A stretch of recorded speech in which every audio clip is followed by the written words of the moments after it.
The midday sun in southern New Mexico scorched Highway 47, stretching endlessly over barren, dusty land. The wind had stilled, leaving only shimmering waves of heat rising from the cracked asphalt like a mirage. No cars, no people, just silence, and the suffocating heat of the desert summer. Deputy Tom Walker was driving back after his morning patrol when he suddenly hit the brakes. Tires screeched, leaving black streaks on the dry road. About 100 yards ahead, something moved in the lane. Not a person, not a stalled vehicle. It was a dog, and draped over its back, limp as a willow branch, was the tiny body of a little girl. The dog was a German shepherd, a breed renowned for its service in the military and law enforcement. However, this animal bore no resemblance to the proud image people associate with its kind. Its once thick coat was matted with blood and red dust, hanging in heavy clumps. Its legs trembled, each step a slow drag as if carrying the weight of a collapsing world. Yet its eyes, cloudy amber, remained fixed straight ahead.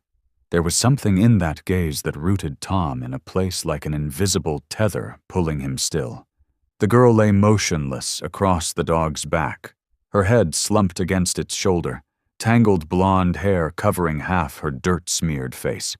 One arm dangled loose, her dress torn and filthy. She was so small she could be mistaken for an old doll, if not for the dark smear of blood beneath her shoulder blade and the faint rise and fall of breath in her chest. Tom stepped out of his vehicle, unarmed, arms open, crouching as low as possible. He had served in the military. He recognized the stance. This dog was trained. It didn't flee, didn't approach. It stood its ground, front legs shaking but resolute, like it was holding a silent vow. Its look was not one of panic, but of absolute protection. Not for itself, but for the child. "Easy now, buddy," Tom said softly, his voice the same gentle tone he once used with wounded comrades. "I'm not here to hurt anyone." The dog let out a low growl, not threatening but warning, then slowly lowered itself to the ground. Each breath was a visible strain, like a machine breaking down. With eerie precision, it allowed the girl to slide from its back, setting her gently on the dry ground beneath its shadow. It wasn't instinct guiding that action. It was care born of memory, of repeated commands from training, of the trust once placed in it by someone who loved it enough to entrust it with a child's life. Tom knelt, extending a hand from a distance, never breaking eye contact with the dog. "That's good. You did well. Let me take it from here." No one spoke at that moment, but as Tom gently lifted the girl and a small silver tag tangled in the dog's blood-matted fur tapped against his leg, he understood. This dog wasn't lost. It was on a mission, and he, no one else, had been chosen to receive it. As he placed the girl in the back seat of the patrol SUV and turned back, Tom saw the dog still standing there, its gaze locked on the child. Under the blistering sun, that image burned itself into his memory. A bloodied dog, a silent child, and an abandoned road. This wasn't chance. And Ranger, though no one said his name aloud, had completed half his duty. The rest was for someone who understood enough to carry it on. The patrol SUV sat still by the edge of the deserted highway, as if it too was trying to comprehend what had just occurred. Inside, the desert heat pressed in from all sides, making the silence in the cramped interior even more suffocating. A silence so absolute it seemed to stop time. Tom Walker sat behind the wheel, staring ahead, but his thoughts circled the back seat, where a small girl lay curled under a thin emergency blanket. No cries, no sudden movements, only the faint rise and fall of her chest beneath the silver fabric, the breath of a soul too small to grasp what was happening, or too broken to try. She looked about 5, her frame disturbingly frail. Her wrists were caked with dirt, her skin marred by scattered red burns, round and dark, like marks left by something hot pressed against delicate flesh. One bare foot showed torn, bleeding nails and cracked heels as she'd walked miles over unforgiving ground. Her face was a mix of dried blood and red dust, but it was her eyes that gripped Tom. Wide open, hollow, not a flicker of fear or suspicion, just the emptiness of someone drained of emotion. It wasn't the look of a child who'd just survived the horror. It was the look of someone long acquainted with pain, so used to it they no longer reacted. Besides Tom, the German Shepherd lay sprawled on the floor of the SUV, his chest heaving with labored breaths. His fur was torn at the shoulder, dried blood crusting over, and one leg injured. Yet he remained alert, not sleeping, never looking away from the girl. Even when Tom reached for a water bottle to offer the child, Ranger raised his head and let out a deep, low growl. Not aggressive, but a reminder. Do not touch unless she lets you. Tom pulled his hand back slowly. He wasn't angry, wasn't surprised, just felt a quiet ache bloom in his chest. People often speak of loyal dogs, of their protective instincts, but this was something else. Ranger wasn't just guarding. He had taken on a duty no one gave him, no one could command. A burden he chose, willingly, so fully it made one feel ashamed. The silver tag on his collar swung with each bump of the car. Ranger. Canine Active Duty, U.S. Army. Code M082. Return to SGTJ Miller. Sergeant Jessica Miller. Tom had heard the name. Renowned K-9 handler, missing for months during a classified mission. If Ranger was her partner, if he showed up here, in this condition, then whatever was happening now was far beyond anything Tom had ever faced. The girl still didn't move. But then, suddenly, her tiny fingers curled, clutching a fold of the blanket like it was the last thing in the world that belonged to her. Ranger noticed instantly, lifting his head, emitting a soft, low sound, not a bark or whine, but a breath full of meaning. He shifted, positioning his injured side between her and the rest of the seat. Tom didn't move. In his eyes, the bond between these two didn't need words, didn't need explanation. It was simply unbreakable. After a while, he tried again. What's your name? No reply, but this time the girl's eyes blinked, just once, faint and slow. And that blink, no more, no less, was the first confirmation. She heard him. No panic, no retreat. Just heard. Tom nodded, though she couldn't see him. That's okay, he whispered. You don't have to say anything. No one's going to make you do anything. Just breathe and stay right here. Ranger, won't leave you, and neither will I. As if to seal the promise, Ranger bent his head and gently licked the back of the girl's hand just once. She flinched, but didn't pull away. Then, as if instinct overpowered fear, she placed her small hand on his head, fingers trembling, lost in the blood-stained fur. Tom saw it, and he nearly cried, not out of pity, but because he knew he had just witnessed something sacred, a child finding her first anchor in a shattered world. Quietly, he started the engine. Ranger resumed his post, eyes fixed ahead. But this time, Tom sensed a shift, like that simple touch had brought reassurance. She's still here, and I've taken the first step. In the stifling silence of what was supposed to be an ordinary patrol, 3 souls sat, each carrying something different. A man burdened by helplessness, a child bearing nameless wounds and wordless memories, and a dog guarding them both with everything he had left.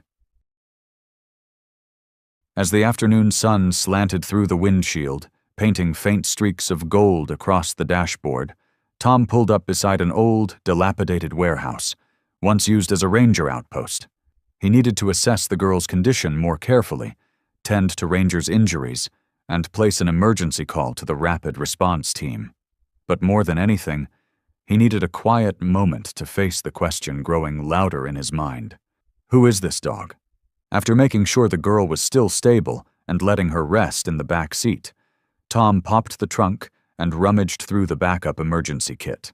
His hand paused when it brushed against a thick, faded fabric tucked in the corner of the cargo space, a torn tactical vest darkened by blood and desert grime, with a name patch still clinging stubbornly to it. Ranger, stitched in black thread on a silver-gray backing. Just below it, a small shield emblem with 2 clear letters.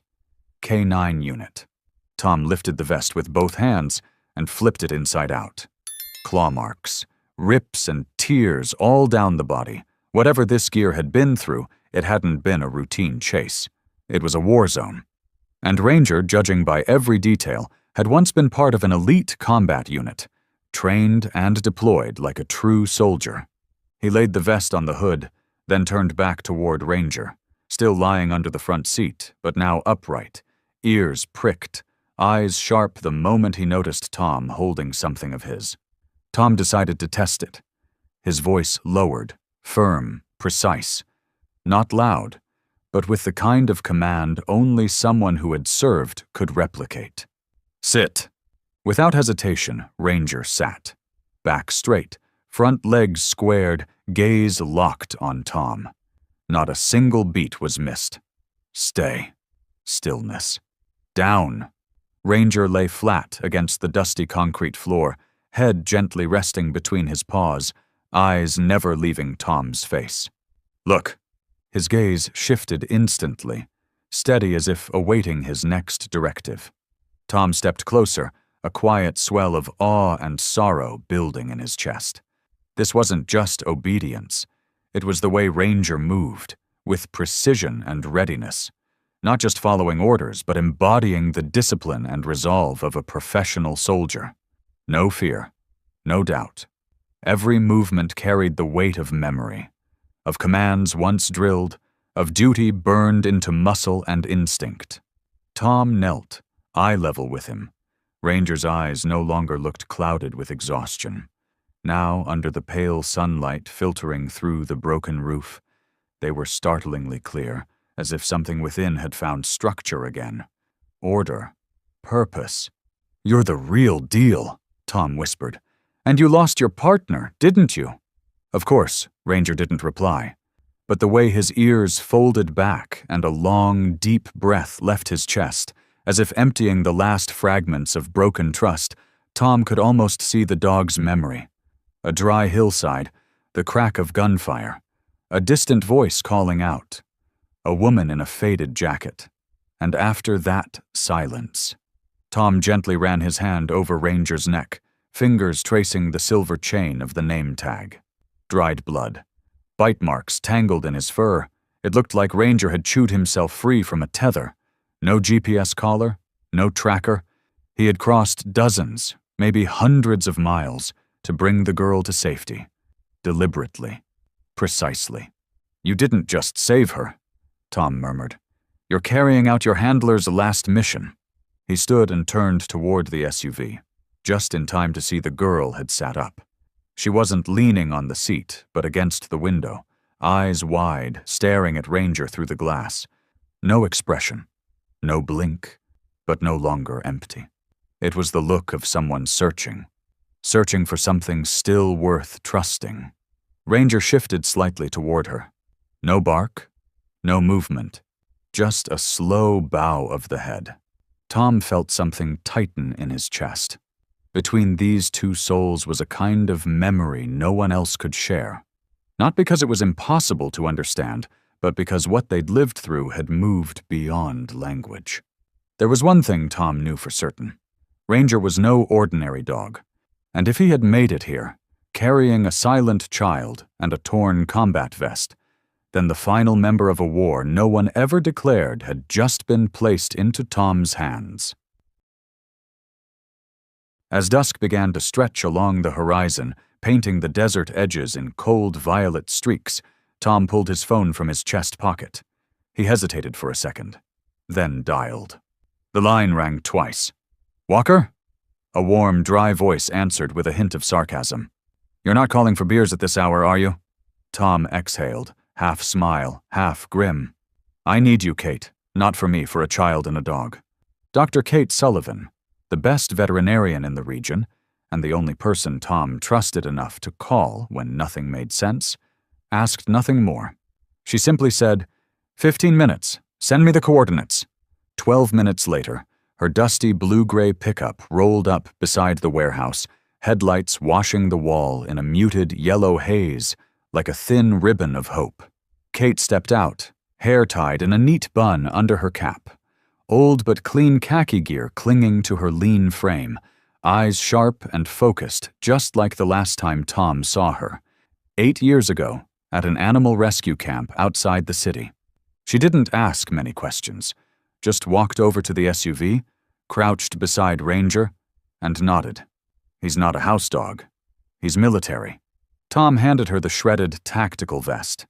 Kate knelt and ran her fingers gently over the name patch and K9 badge. "Ranger," she murmured. "I read about a dog tagged M082. Worked along the border. Went missing with his handler 3 months ago. If this guy made it here alive, he's not just a soldier. He's a miracle." Tom said nothing, just gesturing toward the back seat, where the girl still lay curled, eyes open, staring at the ceiling as if unsure whether to believe the world around her. Kate approached slowly. She didn't kneel right away, just sat at the edge of the doorframe, keeping her distance. "Hi there," she said gently, just above a whisper. "My name's Kate. I won't touch you if you don't want me to, but I'd like to check you over, okay?" No clear response, but after a few seconds, the girl tilted her head, barely, like a silent nod.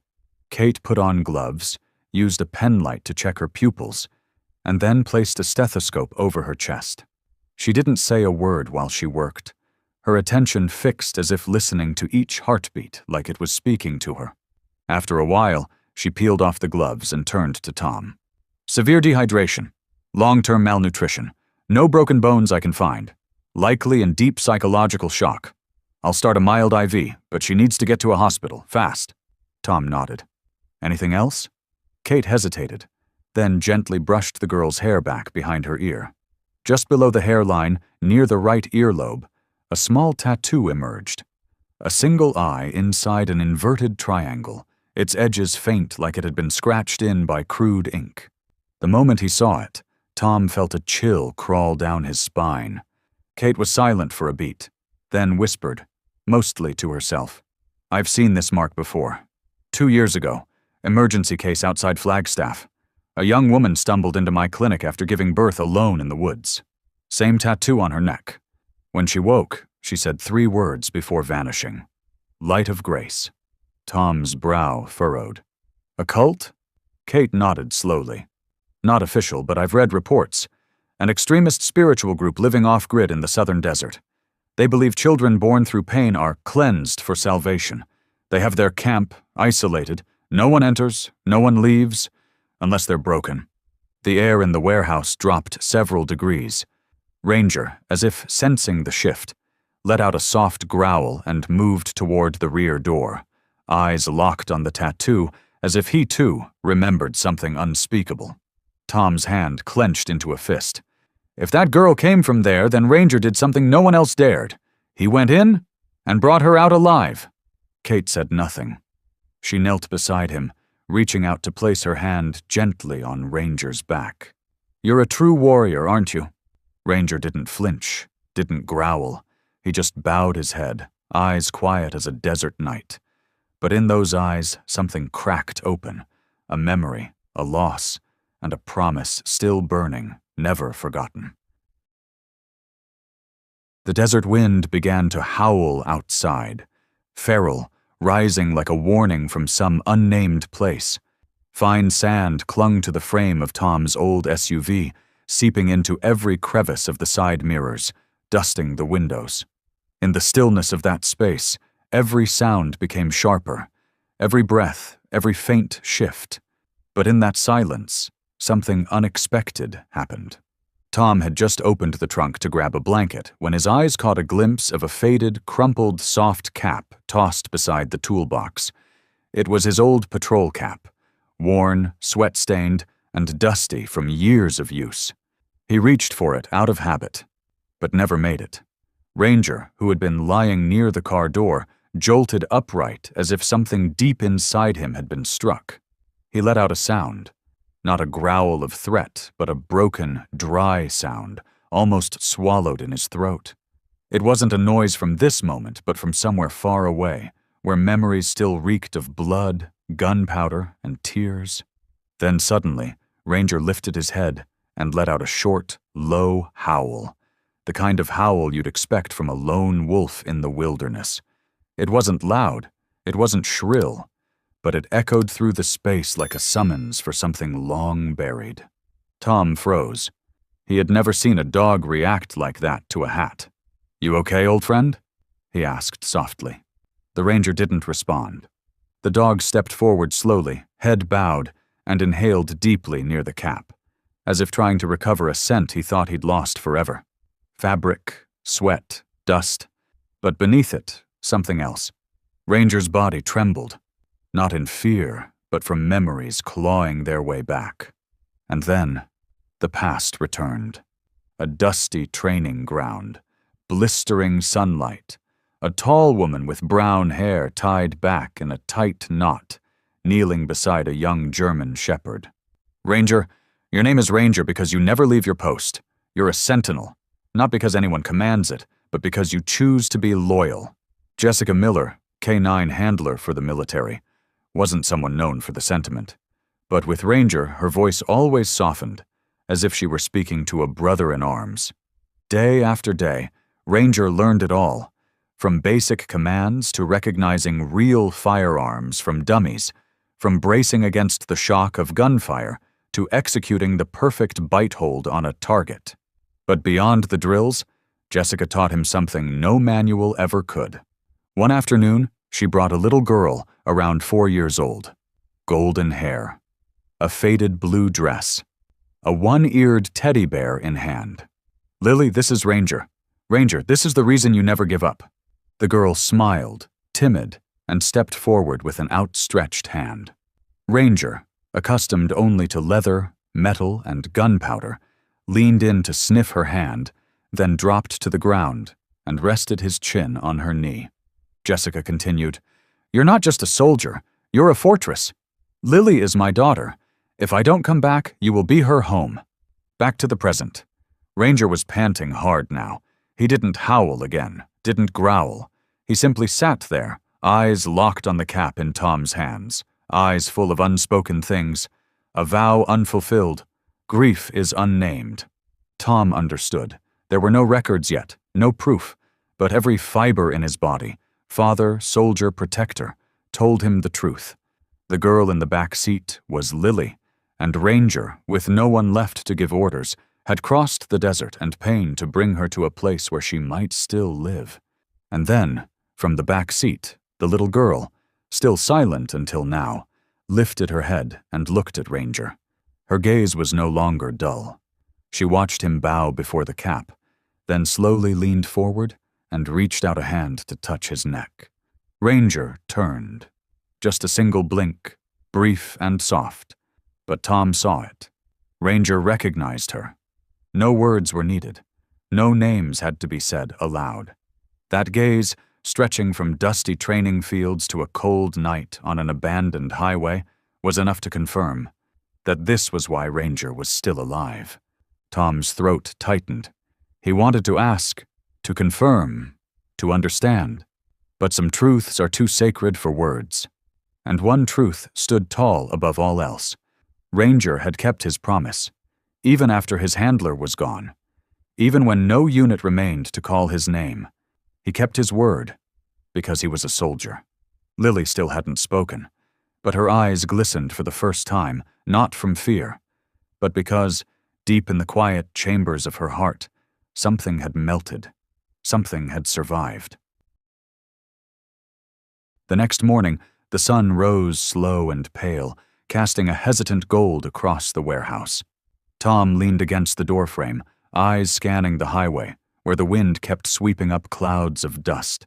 In his chest was a feeling he hadn't known in 15 years as a cop.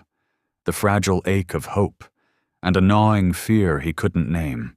Inside the SUV, Lily still sat as before, head resting on the seat, eyes wide and fixed on Ranger lying at her feet, head placed beneath the bench. She hadn't said another word, but something had shifted. The emptiness in her gaze had cracked, just barely, like the first fracture in a wall of ice. Ranger hadn't left her side. Not once. Even when Tom opened the door, Ranger only lifted his head, alert, then lowered it again, saying, "She's still here. I'm still guarding." But that fragile quiet didn't last. The growl of engines broke the morning stillness. 3 vehicles, 2 dark SUVs and an armored pickup, rumbled down the gravel, tires crunching with a sound that promised nothing good. Tom's fists clenched. He hadn't been notified of any backup. No one was supposed to be coming. The lead SUV stopped. A door opened. Out stepped a tall, lean man in a long, sand-colored coat dusted with road grit. His eyes were deep-set, skin sun-darkened, but it was his smile that struck Tom the most. Polite, calm, and empty, like a mask fitted too well. "Good morning, officer," the man said with practiced warmth. "I'm Reverend Nathaniel Carter. I believe you have a young girl. My daughter, Lily Carter." Tom didn't answer immediately. He took a step forward, planting himself firmly in front of the SUV. "I'll need to verify that. The girl hasn't spoken, she has no ID, and—" Reverend Carter raised a hand, still smiling. "Oh, no need for documents. We don't live by secular law, we live by faith. Lily is my blood. She has been chosen as the gate opener, a child consecrated during the covenant rite. We have the right to take her back." From the other 2 vehicles, 2 more men stepped out. Bodyguard types in leather jackets, cold-eyed, silent, flanking the Reverend. But before Tom could react, a furious growl erupted from inside the car. "Ranger!" The dog lunged up, slamming his front paws against the rear door, pushing through the gap. His back fur bristled, teeth bared, growl sharp and rhythmic like fire building to a roar. Not fear. Fury. Lily startled. But instead of shrinking away, she lowered her head and grabbed the fur at Ranger's neck, gripping him like an anchor, she remembered. Reverend Carter took a step closer. "Lily," he said sweetly, falsely gentle. "My little girl, don't let strangers lead you astray from your chosen path." In that instant, Ranger's snarl exploded into a deep, savage bellow that echoed across the lot. The 2 bodyguards instinctively stepped back. This wasn't a warning bark. This was a declaration. "This is not your child. Do not come closer." Tom moved forward, fully blocking the vehicle. "You say you're her father. No dog reacts like that to its real owner." Reverend Carter's eyes narrowed. "You don't understand. Wild animals act on instinct. They can't comprehend the soul of a chosen child. Lily is our preparation. Our final offering." "Offering?" Tom echoed, voice tightening. "Not in the way you think," Carter replied calmly. "We return her soul to the light, to save the community from darkness. Only children like Lily, born in silence, forged in solitude, can be gate openers." Tom's hand moved to the grip of his sidearm. "You just confessed to a ritual that may involve systemic child abuse. I'm advising you to leave now." Reverend Carter didn't argue. He merely smiled and turned back. "We will return. And when we do, nothing will stop what has already begun." He stepped into his SUV. The doors slammed shut. The convoy backed away slowly, not rushing, as if they believed their return was inevitable. As the dust settled, Tom turned to see Ranger still standing, head lowered, body tense like a bowstring, eyes locked on the door as if awaiting a signal to strike. And then Lily, for the first time, spoke. A single word. Soft as wind. "No." Tom spun around. "What did she just say?" Kate nodded, her voice full of quiet awe. "She said no. Not to him. She's not Lily Carter." And in the pale gold of morning, 3 souls, a lone man, a forgotten child, and a dog carrying the memory of a lost promise, had become a front line. That midday, the desert sunlight no longer burned with fury. It draped gently across the warehouse walls like fine threads spun down from the sky. In that space, everything seemed to slow, weighed down by a silence too heavy to lift. Tom sat by the window frame, eyes staring into the distance, but his mind replayed the morning's images. Reverend Carter's claim of paternity, the man's glacial eyes, and his twisted declaration of sacrifice. Inside, Lily sat curled in a corner of the floor, resting her back against an old foam cushion. She hadn't spoken since that single word. No. But her hands never stopped moving. The moment Kate set down a box of colored pencils and a few sheets of blank paper, Lily began to draw, not at anyone's urging, as though a door inside her had creaked open after being shut tight for too long. Ranger lay next to her, body curled protectively, his eyes tracking every stroke of her pencil. Occasionally, he would lift his head and lean in close to the page, reading, perhaps, or sniffing out something deeper than colors and shapes. The first sheet was turned. 2 little girls appeared, uncannily alike. Blonde hair, wide eyes, round faces, dresses with star patterns. But one had a snowflake pendant around her neck. The other did not. Kate studied the page in silence, then asked softly, "Are they sisters?" Lily neither nodded nor shook her head. She simply moved to the second page. This time the image froze the room cold. A woman, long-haired, hands-bound, terror in her eyes.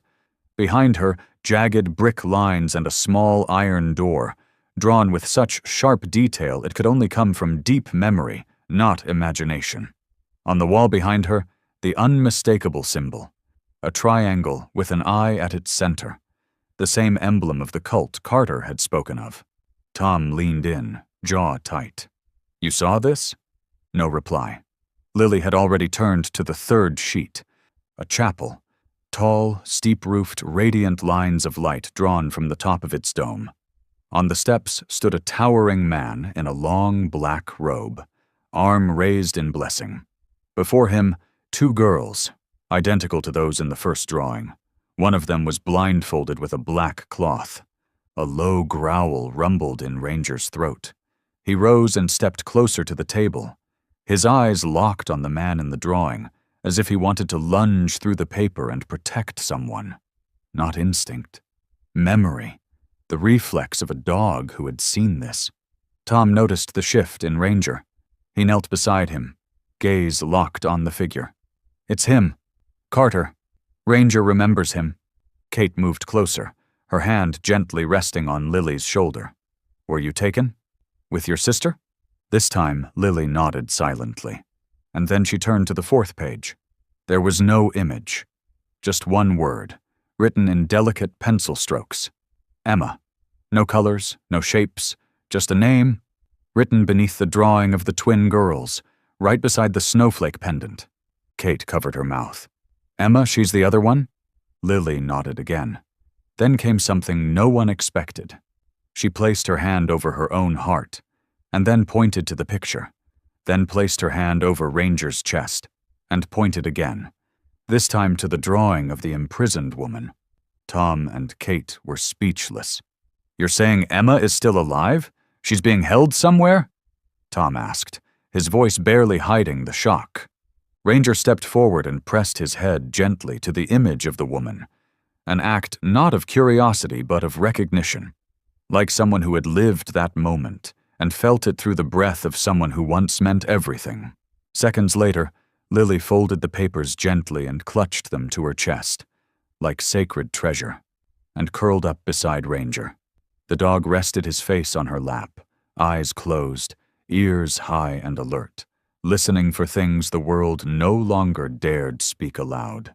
Tom rose. "Kate, if this is real, if Emma's still alive, we can't wait." Kate nodded. "I know, but we need more. A location, something concrete, a statement, a clearer piece of evidence, something law enforcement can act on." Tom looked at Ranger. "I believe he knows. Ranger can lead us there. He remembers." Lily lifted her head, and in a voice barely more than a whisper, she spoke a second time. "Emma is still waiting." Returning from the tense, dangerous confrontation with Reverend Carter, Tom couldn't shake the image of Lily whispering Emma's name. Not with fear, but with the weight of someone carrying a truth no one else dared see. That night, in the small back room of the warehouse, while Lily slept curled beside Ranger, still clutching her drawings, Tom opened his laptop and began combing through old files, the ones most officers had long forgotten. One name kept resurfacing in scattered notes, like a shadow. Rosa Martinez. Police records described her as a Mexican woman, once residing in the southern outskirts of Eldora. She claimed to have been part of the Light of Grace cult, and said she fled after witnessing unusual child rituals. Her testimony was dismissed. She'd been labeled unstable, unreliable, officially mentally unfit to testify. Tom didn't believe that. He knew how easily the world dismissed those who spoke truths it didn't want to face. When someone stares into the dark corners of humanity, society calls them crazy, because it's easier than admitting they're right. The next morning, Tom drove alone toward the edge of the desert where Rosa had once been reported wandering, near a derelict gas station that hadn't operated since 2006. Ranger insisted on coming. The moment Tom opened the passenger door, the dog jumped in, eyes locked on the road as he knew. This wasn't just another patrol. The closer they got to Eldora, the heavier the air became. Not from heat, but from memory. Ranger began to shift.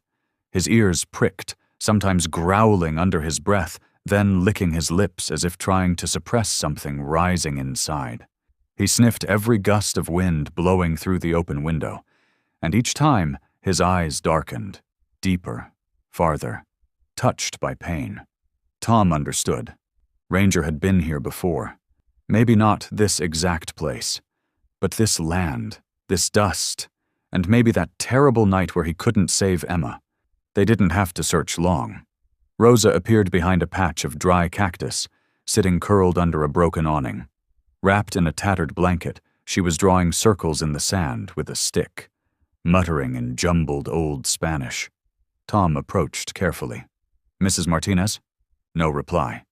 But then Ranger stepped forward. No bark, no growl. He simply bowed his head low and moved gently toward her, lying down at her feet. Rosa's hands stopped trembling.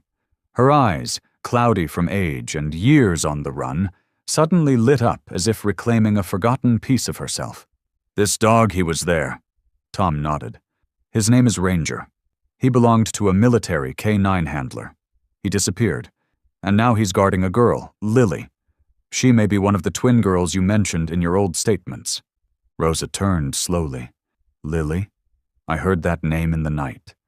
Inside the thick walls, beneath the chapel.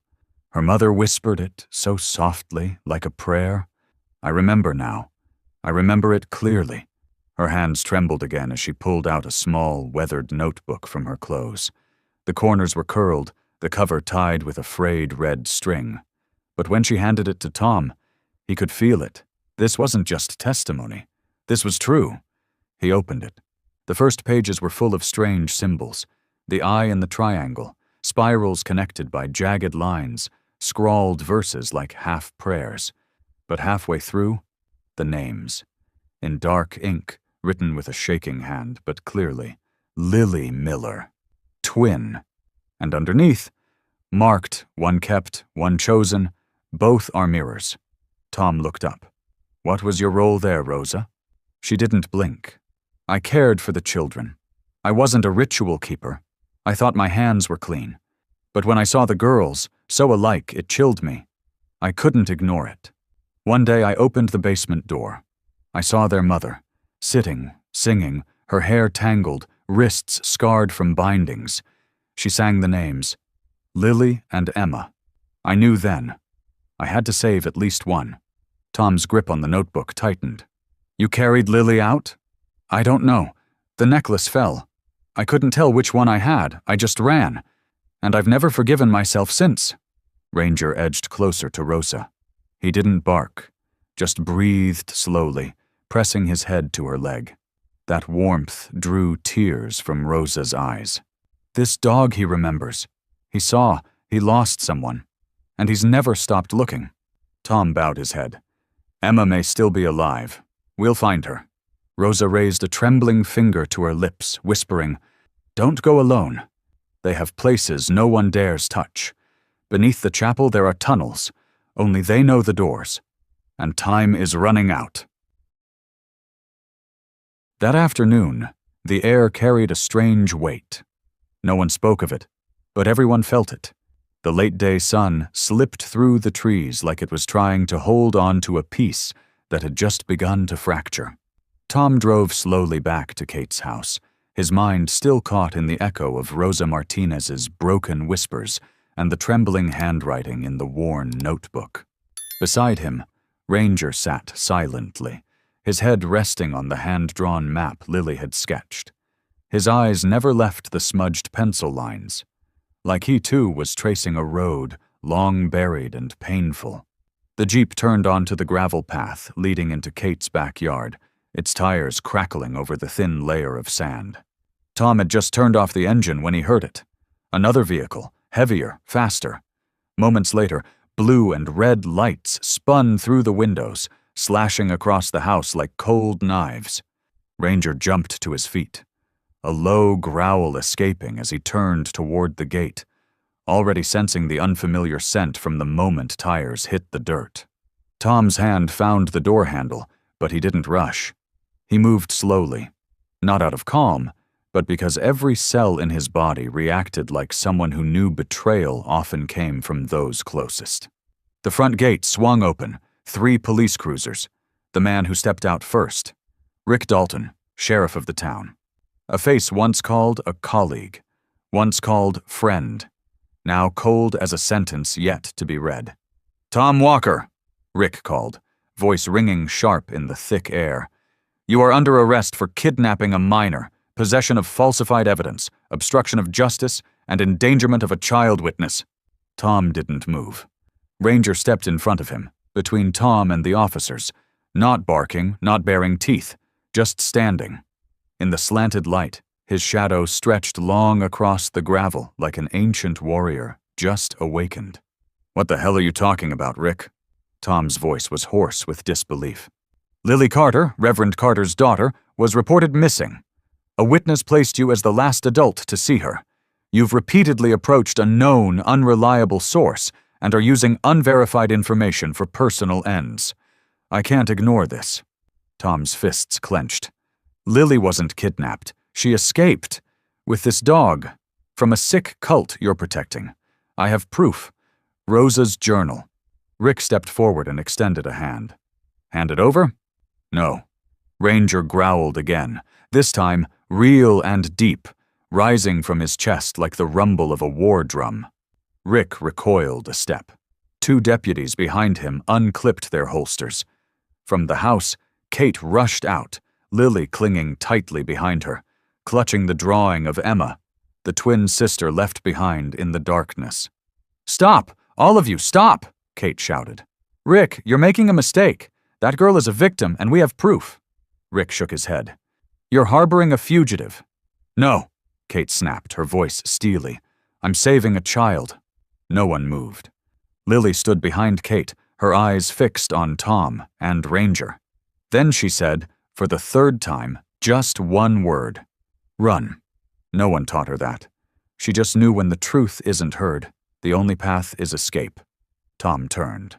"Kate, the back vehicle now." Kate nodded. "Lily, with me." They ran for the shed, where Kate's late father's old Jeep had sat for years, nearly scrap metal, but still maintained, like a memory too stubborn to fade. Tom threw the notebook into the front seat. Ranger leaped into the back with one fluid motion. Kate lifted Lily, wrapping her in a leather jacket and hiding her face. The engine coughed, a protest, but then roared to life. Behind them, Rick yelled, "Stop them! That's an order!" A gunshot cracked the sky, wild warning. Lily screamed. Ranger spun, his eyes blazing, then jumped forward, front paws on Tom's shoulder, muzzle aimed left, toward an old dirt path almost forgotten, one that veered off the main road and led to the desert's edge. Tom understood. Ranger hadn't forgotten the escape route. The Jeep swerved hard. Dust billowed behind them. Rick backed off, unwilling to chase without a map and daylight. But his eyes stayed locked on them like a ghost. Inside the car, Lily curled between Kate and Ranger, clutching her map. Its innocent pencil lines hiding truths no satellite map ever could. Memory. Tom gripped the wheel. "We have to get there, before they wipe it all clean. Ranger, lead us." The Ranger didn't respond like usual.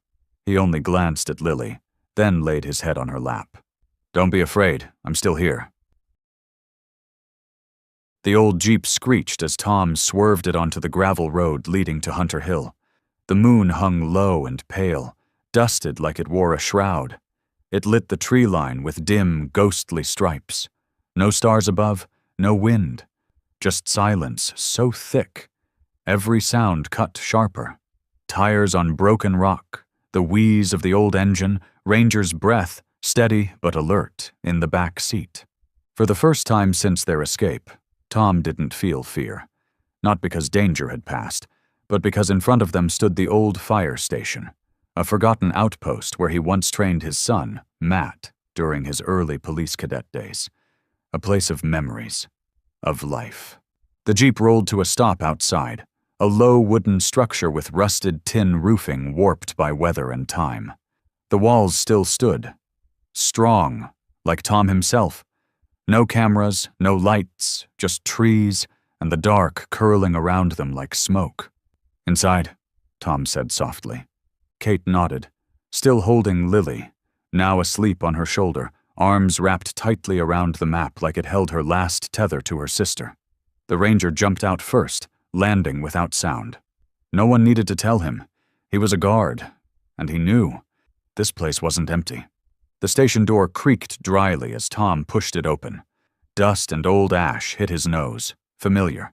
Inside, everything looked as he remembered. A scratched steel table, crooked photo frames, and the corner cot where Matt once slept during night drills. Tom brushed the dust from the table, took out an old lighter, and lit a kerosene lamp. Warm gold flickered through the cold, bare room. "Not luxury," he told Kate, "but safe for now." Kate laid Lily on the cot, covering her with the jacket. Ranger curled at her side, a living wall between her and the world. "He still won't sleep?" Kate whispered. Tom shook his head. "Not since Eldora. He knows something's off, and I think he senses someone coming." Silence fell. Wind began to pick up outside. Tree branches scratched the outer walls like trembling fingers. Ranger stood, ears up, eyes fixed on the window. He growled from his chest, not forward, but backward. Tom stepped up, hand on his back. The dog was rigid, fur standing. "There's someone out there," he said quietly. No need to ask again. Kate moved to the window. Outside, the trees danced in the wind. No silhouettes, no movement. But the feeling, the being watched, thickened like smoke in the lungs. "You're sure?" she whispered. Tom nodded. "Ranger doesn't get it wrong." The dog moved, slow, purposeful, sniffing the floor, pausing at a damp patch near the door. A footprint. Still wet. "Someone stood here less than 30 minutes ago," Tom said, voice tight. "He saw us, heard us." Ranger growled again, but he didn't howl. He didn't pace. He turned to Lily and sat beside her. Eyes never leave the forest. Tom understood. Ranger wasn't waiting for an intruder. He was waiting for a sign. From her. And then Lily stirred. Not awake, just murmuring in sleep. "Don't let him read again. His voice hurts Emma." Kate stepped back. "She's remembering." Tom knelt beside her. "Lily, who do you hear?" Eyes closed, breath steady. She clutched the map tighter. Whispered. "He stands in the woods reading the prayer. The one called Dominus Lux." The last words sliced through the room like a blade. Ranger shot up and let out a short, low howl. Not bark, not noise. A memory. Tom turned. "You know that name?" Ranger howled again, longer this time. Not sound, our accognition. That morning, the first rays of sunlight had yet to burn away the thin veil of mist clinging to the dry grass around the old fire station, when Ranger jolted upright. He stood frozen, his body taut like a drawn bowstring, ears trained on the dirt road beyond the trees, where no one else had seen anything. But he had already heard it. Tom was just stoking the fire to reheat a can of soup when Ranger barked, a sharp, clipped warning, then sprinted to the door, standing firm, eyes locked on the eastern tree line. Tom didn't need to ask. He squinted toward the direction Ranger was focused on, and he understood. Not a wild animal. Not pursuers. This was something else. A presence. A person he knew. Ranger growled low, but it was different this time. Uncertainty. Not threat. A minute later, the crunch of tires on gravel echoed clearly. A sleek, unmarked black SUV came around the bend at a moderate speed, then stopped exactly 15 meters from the firehouse. The engine shut off. The door opened with a crisp click, like a gun cocking. Out stepped a man in his mid-30s, fit, sharp-eyed, scanning the scene like an investigator entering a crime scene. Matt Walker, Tom's only son. Matt's gaze landed on the half-open wooden door. Tom stepped out onto the porch, standing neutral, but not hiding the edge in his stance. "Hello, son." Matt didn't reply right away. His eyes swept the surroundings. The Jeep, fresh tire tracks, the still warm fire pit. "You know what I had to do to get here?" Tom nodded. "You followed the signs, just like I taught you." Matt's eyes narrowed. "I'm here under federal orders. Arrest warrant, suspected kidnapping of a minor, obstruction of justice, concealment of a material witness. You know the charges." Ranger stepped fully outside, placing himself between Tom and the law. Silent, unmoving, unshakable. As Matt stepped forward, Ranger growled, low and resonant. Matt stopped in his tracks. His eyes locked with the dog's, intelligent, unwavering, and just like that, his hand dropped from his belt, eyes wide. "No way, Ranger?" Tom nodded slightly. "Yes. He survived. And he's the one— no, the soul, who brought Lily out of that hell." Matt exhaled sharply, stepping back. "They said he died in the explosion. They were wrong, just like they're wrong about this." Matt looked again at Ranger, now completely shielding the doorway. The dog no longer growled, but his eyes never broke contact, alert to every twitch in Matt's body. "You're hiding a child. There's a warrant. How do you expect to explain this?" Tom crossed his arms, breathing slowly. "Come inside. See for yourself. Then you decide." Matt looked at Ranger. He didn't advance, but he didn't retreat either. The dog growled quietly, but the moment Lily peeked out from the doorway, eyes wide and uncertain, Ranger turned his head toward her. When she locked eyes with Matt for just a moment, everything shifted. There was no panic, no flinching, but in her eyes, dense silence and something else, something that reminded Matt of himself. "God," he whispered, "she's scared. But she's not hiding. She ran from hell," Kate said, stepping into view, "and this dog pulled her out. Ranger doesn't protect the wrong people, Matt. You know that." Matt looked at Lily again. "Her name? Lily. Possibly Lily Carter. But maybe Lily Miller. Her real name, before she was taken into that cult." He frowned. "And she doesn't talk?" "Not much. But she draws and remembers. A twin sister. Emma." Matt took a step back, his eyes beginning to soften. He looked again at Ranger, trying to read something deeper in those amber eyes. "He didn't accept Carter as his owner. You heard it too, didn't you?" Matt nodded. "He barked.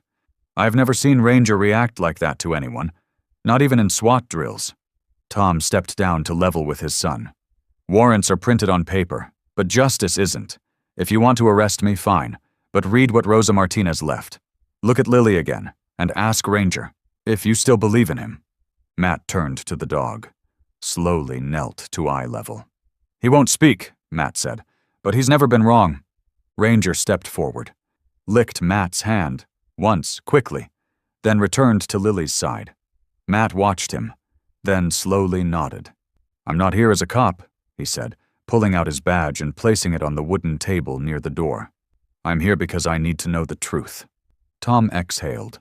"Good, because the truth is waiting, and some haven't lived long enough to tell it."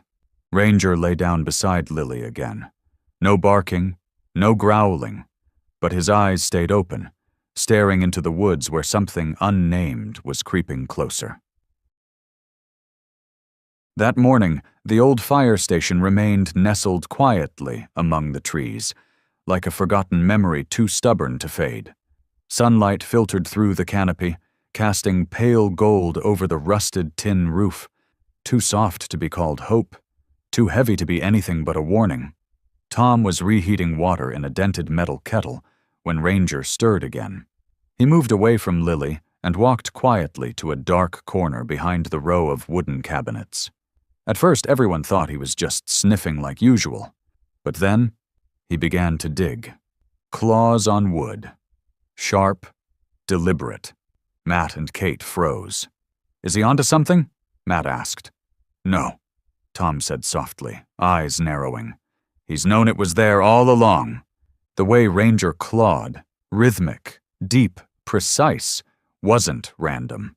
It was like a ritual, as if he'd buried a secret years ago and was waiting for the moment he'd be allowed to unearth it. He stopped when his claw hit something solid. A faint clink. Tom dropped to his knees and brushed away the disturbed dust. A military-issue canvas pouch, faded, mold-stained, but wrapped tightly in weather-worn plastic. Beside it, a wooden plank lifted, like someone had once hidden it with care. "No way," Tom breathed. Matt crouched. As the sunlight cut across the lettering, the name etched into the fabric became clear. J. Miller 00372. "Jessica," Tom murmured. "Ranger's original handler." Kate slipped on gloves and carefully opened the pouch. Inside, a dust-caked military-grade USB stick. Its casing is worn but intact. No brand logo, just a unit code. Alongside it, a crumpled, water-stained piece of paper, barely legible. "If I don't return, give this to someone who still believes the truth. Ranger will know what to do." "She knew!" Kate whispered. "She planned for this." Tom nodded. "And Ranger kept his promise." Kate inserted the USB into her laptop, using secure recovery software from her NGO days. A single folder appeared. Operation Gracefall, Private Logs. Ranger sat at the base of the table, staring at the screen like he recognized what was coming. Kate opened the first file. A video. Grainy at first, then clear. A woman in half-combat, half-field uniform. Jessica Miller. Her eyes were tired but steady. "March 21st. I'm leaving the Gracefield site. Children? Many. No birth certificates, no access for outsiders. I was deployed to train the K-9 unit. But what I found was something else. They call it the gate opening. A girl, Lily, grabbed my hand as I left. I took her. I couldn't save Emma." The image jittered and went dark. Then flickered again. Medical scans, handwritten records. Subjects G32, G33. Twins, adverse response to light and spoken rituals. G33 is unconscious after the third rite. G32 remained responsive. Ranger let out a low, mournful whimper. He stepped forward and touched the screen with his nose on the photo of two little girls. A grainy photo. Two toddlers, curly brown hair, identical white dresses, Jessica between them. Ranger's head resting on her thigh, eyes straight to the camera. Innocent. Alert. Matt swallowed hard. He was there. A living witness. Tom said quietly. Now he's the one leading us back. Another file played. Chest cam footage. Flashlights sweep across a stone tunnel. A voice chants something, a hollow ritual echoing off the walls. Ranger growled, ears pinned, recognizing the voice. Carter. Kate shuddered. He's speaking something ancient. That's not theology. It's something else. Matt turned to Tom. You were right. This isn't a normal case. This is an organized religious crime. The Ranger moved from the screen. He stepped to Lily's drawing table. On it, her map. Crude lines, tunnels, a chapel, and the triangle symbol. He nudged a spot Lily had shaded. A red dot near Highway 19, east of town. Kate looked at Matt. He's showing us the way. Matt didn't speak. He knelt and placed a hand on Ranger's head. Soft, reverent. Take us there, he said. Ranger looked at him for a second, then turned and bolted out of the station like an arrow.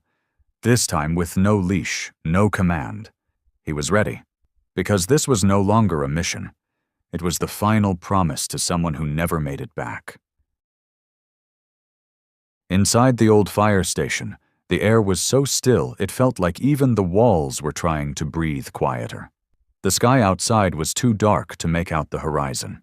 The moon was hidden behind thick clouds, dissolving everything outside the wooden window frame into a smear of black ink. Ranger, as always, was the only living creature still awake. He lay close beside Lily, eyes open, breathing steady, but his posture was always poised to leap. Every gust of wind over the metal roof, every faint rustle of leaves outside the window made his ears twitch. And when the real sound came, a faint hiss of rubber soles against wet grass, Ranger sprang to his feet without hesitation. A deep, low growl vibrated from his throat, a short but precise signal Tom had known since his time in service. The enemy was near. Tom shot upright. At the same moment, Matt at the far corner of the table pulled out his gun, eyes sweeping the room. He sensed something, Tom said softly, signaling everyone to stay silent. Kate rushed to move Lily into a shadowed corner, shielding her with dusty blankets. Ranger didn't look back, his eyes fixed on the window, body taut like a drawn bowstring. Then the crash of breaking glass tore through the silence. A heavy rock hurled through the window, followed by 2 small flare canisters.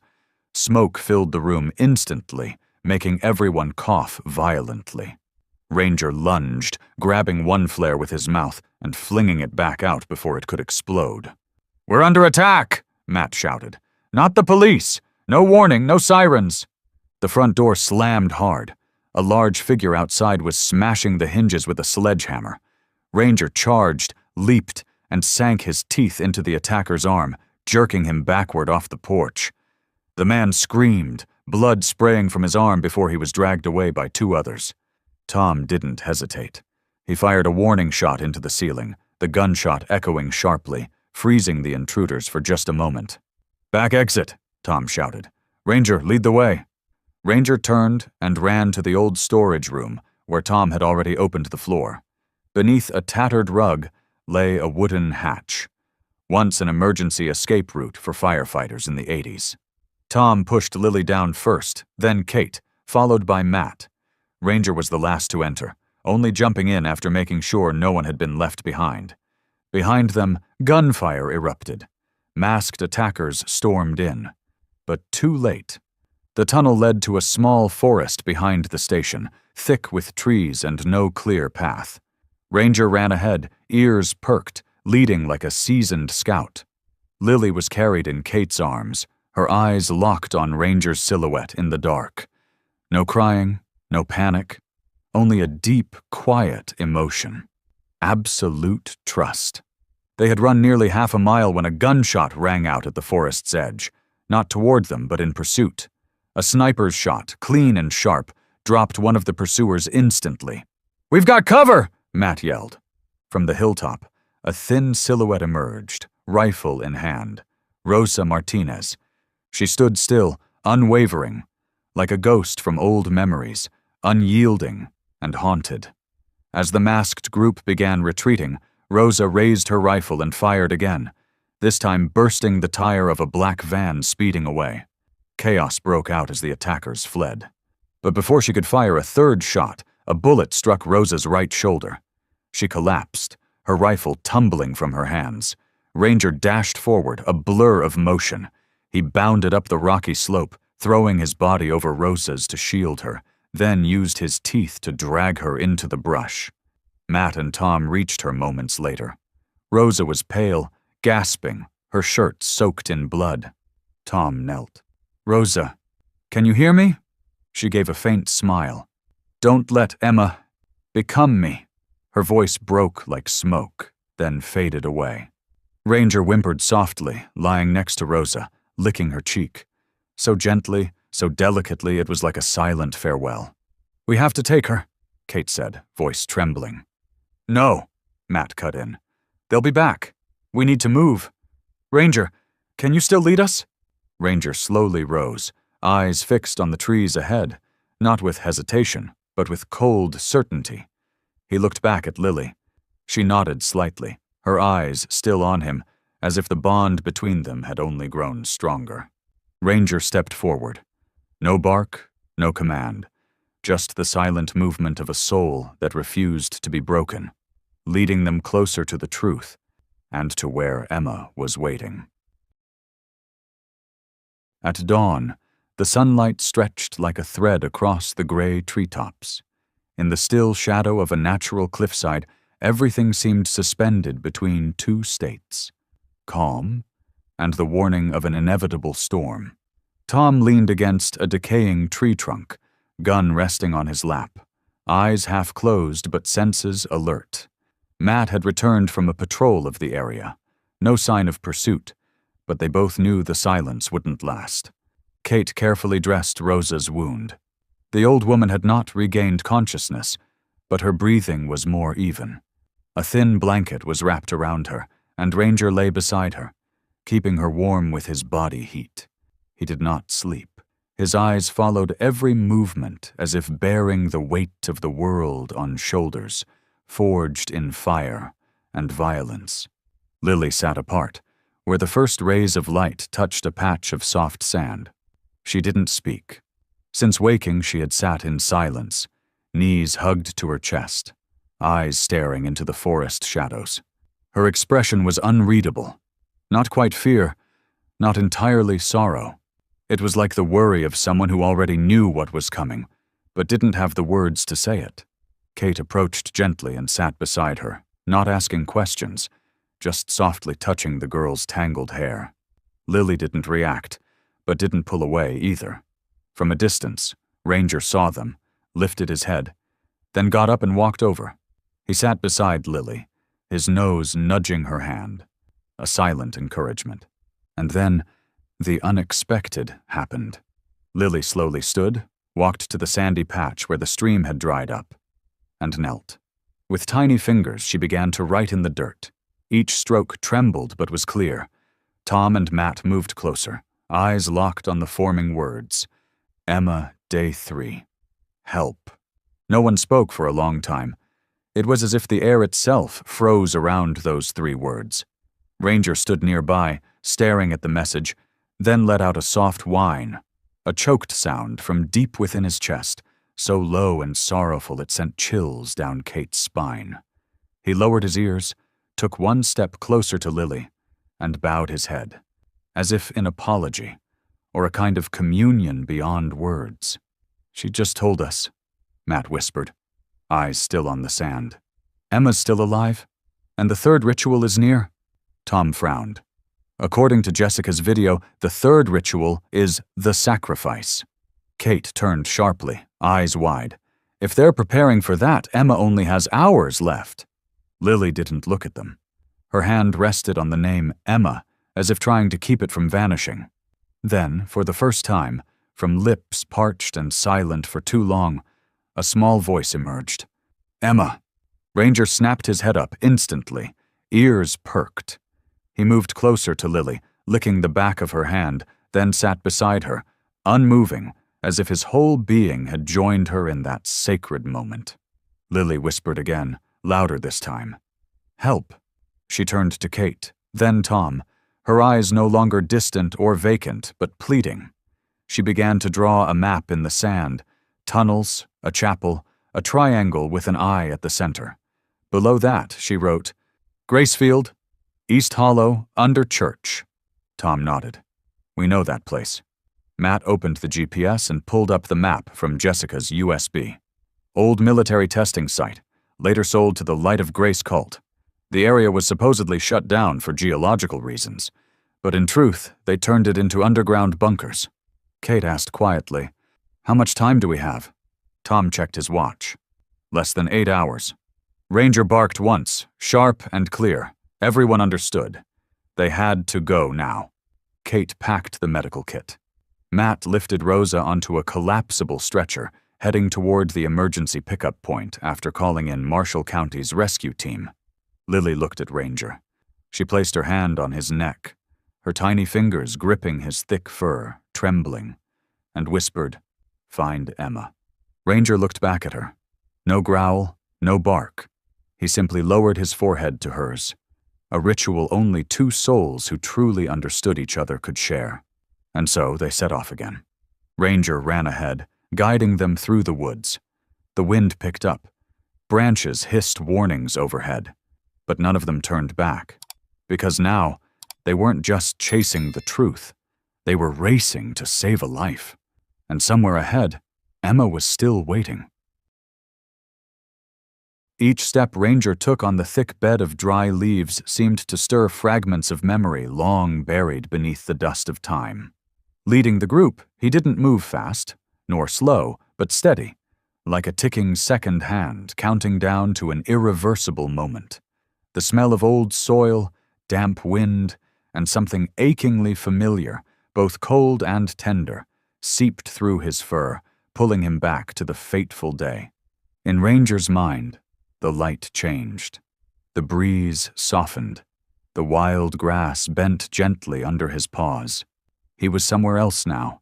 A training field 20 miles from Gracefield. Open land, no fences, no sirens. Just Jessica, and a young German shepherd with eyes smarter than most beings she had ever met. "Come here, Ranger!" Jessica called, holding a mint-green sweater in her hand. Sunlight angled through the trees, casting a glow on her back. Ranger ran over, standing tall like a soldier. She knelt and pressed the sweater gently to his nose. "Lily's scent," she whispered, almost inaudibly. "Remember it, like your own blood. This is the last scent I want you to carry with you." Ranger sniffed deeply. Not once, but twice, 3 times, 4, until something changed in his eyes. No longer a curiosity, no longer conditioned response. A connection formed, silent, unwavering, unbreakable. Jessica sat down beside him, back resting against a fallen tree. "You won't understand why I'm doing this," she said, her voice lowering. "But sometimes, to save someone, you have to disappear from their life." The wind tousled her hair. Ranger tilted his head and leaned against her leg. No words, no command. "Tom Walker," Jessica continued, eyes distant, "is the only one I trust. If I don't make it back, take Lily to him. Even if you have to walk through the fire, through sand or blood." Ranger lifted his head. His eyes caught fire from hers, a quiet flame that would never go out. She reached into her pocket and pulled out a small wooden box. Inside was a metal tag engraved with Walker T. "I've left clues," she said. "He'll know." She stood, slipped her sweater back on, and paused, then turned toward Ranger. "No one will call you a hero. No one will know what you did. But I'll know. And Lily, one day she will too." She walked away, her footsteps muffled in the grass. The Ranger didn't follow, but he looked back one last time, and in that look, a silent vow was carved into his soul. Reality surged back like a cold wave. The wind picked up. The group stopped in front of a flat patch of ground at the base of an old cliff, where both Lily's hand-drawn map and Jessica's USB aligned. The buried entrance to Gracefield, sealed 15 years ago. "This is it," Tom said quietly. The Ranger didn't wait for a command. He stepped forward and stood still for a moment, head bowed low. Then, as if awakened by a primal instinct of survival and unshakable loyalty, he began to dig. Clumps of dirt flew. His claws scraped the hardened ground until they bled. But he didn't stop. He didn't whimper. He didn't look around. Tom moved to help, but Kate held him back. "Let him," she said. "This isn't just a mission. It's a promise." Lily slowly walked over. She sat beside Ranger, said nothing, and gently touched his neck. Feeling the blood seeping from his skin, she pulled out her handkerchief and wiped the wound. Then, what no one expected, she began to dig too. Her hands were small and frail, but each movement was determined. Her eyes, no longer lost, now burned with purpose. A metallic clang rang out. Ranger had struck steel. The others rushed forward. "Underground door!" Matt exclaimed. Tom pried at it with a crowbar.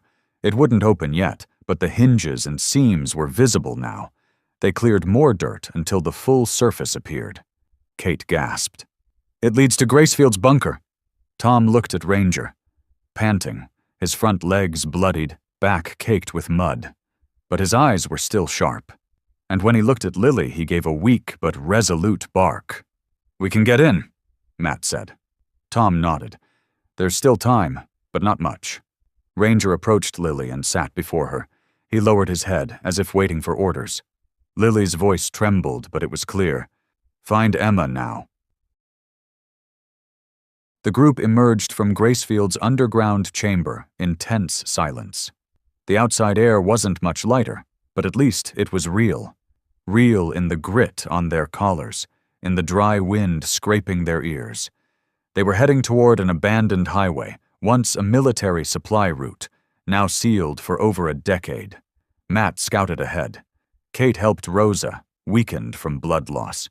Tom watched Lily, who clung tightly to Ranger, never straying a step. Despite losing a significant amount of blood in the underground clash, Ranger kept leading. His gait was limping, but his eyes swept both sides of the road with mechanical focus. The wind lifted a torn flap of body armor, revealing fur matted with blood and dust. Still, he made no sound, no complaint. Ranger simply moved, like a veteran soldier who knows the space between life and death is where resolve matters most. Just as they approached a crumbling concrete barricade, Ranger froze. Only for a split second. But it was the reflex of a trained fighter. His ears perked, muzzle dropped, eyes closed in concentration. But it was too late. Click. The faint snap of metal beneath loose soil. Boom! The explosion rocked the area. Dust and debris rained down like ash. Ranger was flung backward, his body twisting midair before slamming against the roadside. Blood arced out in a wide spray, staining the cracked pavement. Lily screamed. Tom dashed forward, grabbing Lily before she could run to him. "Wait! There could be more mines!" Matt dove toward Ranger with the speed of a seasoned field agent. His hands swept quickly over the area. No immediate threat. "Pressure mine? Old model? Deadly if it hit the belly." Ranger lay still, his hind leg. Blood pooling fast, fur clumped in dark tufts. Metal shards were embedded deep in his thigh. His body twitched. His eyes were open but clouding, lips parted, as if trying to call out, but no sound came. "We can't let him bleed out," Kate said urgently, pulling open the med kit. But before she could reach him, a small shadow darted past her. Lily. No one had time to stop her. She dropped beside Ranger, hands shaking, but firmly untied the handkerchief around her neck. That old piece of cloth. Her only keepsake from Jessica. The edges were frayed, one corner still marked with dried blood. But now, it was all she had. To hold on to the breath of the one friend who had never left her. She pressed the cloth against the wound. Blood soaked it instantly, bright red against the faded fabric. Ranger whimpered, but didn't growl, didn't howl. His eyes widened at the sight of the little girl, leaning close, lips quivering but hands steady. "Lily, let me—" Kate started, but Tom stopped her. "No, let her." His voice was low but firm. That dog saved her life. Now she's returning the favor, in her way. Lily bowed her head, carefully wrapping the cloth around Ranger's leg. Each knot was clumsy, unsure, tied by a child who'd never been taught how to save someone. But she did it, with everything left in her, sewn from love once planted deep. When the final knot tightened, Lily pressed her forehead to Ranger's. "You're okay," she whispered. "You have to be okay." Ranger, despite the pain, nudged her hand with his nose, a soft, silent vow. At that moment, no one spoke. No one interrupted. The world paused, hollow and ruined, but something small had just begun to bloom through the ashes. Matt quietly brought an old coat, folded it into a stretcher, and he and Tom gently lifted Ranger onto it. As they resumed their march, Lily refused to leave his side. She walked close, hand resting on his back, her eyes dry but bearing a quiet strength no one expected from a 5-year-old. Once again, Lily was leading, and Ranger, injured but watching her through pain, lifted his head. For in her eyes, He saw Jessica, not in the mage, but in the way she once bent down, stroked him gently, and whispered, "If I'm not here, she will be." Now she was. Inside the old ranger station, the flickering flame from a small stove cast a warm glow on the weary faces around it. Ranger lay curled in the corner, a thin blanket draped over him. Lily sat beside him, her back against the wall, her head resting on the sleeping dog's shoulder. Though his wounds hadn't fully healed, Ranger's breathing had grown steady. Each rise and fall of his chest gently ruffled Lily's tangled hair. Two beings breathing as one. Tom stood outside. In his hand was an old satellite phone, the kind issued to senior officers back in his service days. He looked up at the night sky. No moon, no stars, only a murky gray void. But what was truly fading tonight wasn't the sky. It was the line between right and wrong, one he used to believe was unshakable. After a few cold, clinical beeps, someone picked up. "Walker, this is Hank Douglas." The voice was as curt and sharp as it had been when they'd served together. "Hank, I need to confirm a few things. Not for curiosity, for the truth," Tom said, his voice hoarse. "Jessica Miller, was she ever a deep cover agent?" A long silence. Then Hank answered, voice low and tired. "Jessica was part of a black ops program. Only a handful of people knew. She wasn't just a K-9 trainer. She was chosen to infiltrate the Light of Grace cult, tasked with gathering evidence of organized child abuse and uncovering the money laundering network behind it." Tom's heart sank. "So her disappearance 3 months ago was real? We received a final signal from somewhere near New Mexico. After that, radio silence. No confirmed death, no body. But what? She left one last directive with the command. If I don't come back, let Ranger complete the mission." Tom turned toward the room. Ranger lay asleep, though one leg twitched, a trained reflex that never fully slept. "What is Ranger, Hank?" "He's not a normal dog. I saw it in his eyes." Ranger is part of the Twin Shield Initiative, a highly limited group of dogs trained through neural conditioning and scent imprinting, designed specifically to recognize and protect a pair of twins in case their parents were targeted or disappeared. "And Lily?" "One of the two. Jessica hid the children's identities from the entire system. All we knew was, one must survive at all costs. She chose Ranger to keep that secret." Tom swallowed hard. His mind flashed back to that afternoon on the highway, when he'd first seen Ranger staggering, carrying an unconscious child on his back. It hadn't just been a rescue. It had been a mission, a promise. He lowered his voice. "And what if I want to save both?" Hank hesitated. "Then you're going against the system, because the system never believed both would survive." Tom said nothing. He ended the call. When he turned around, Lily was no longer by Ranger's side. She stood by the door, staring at him.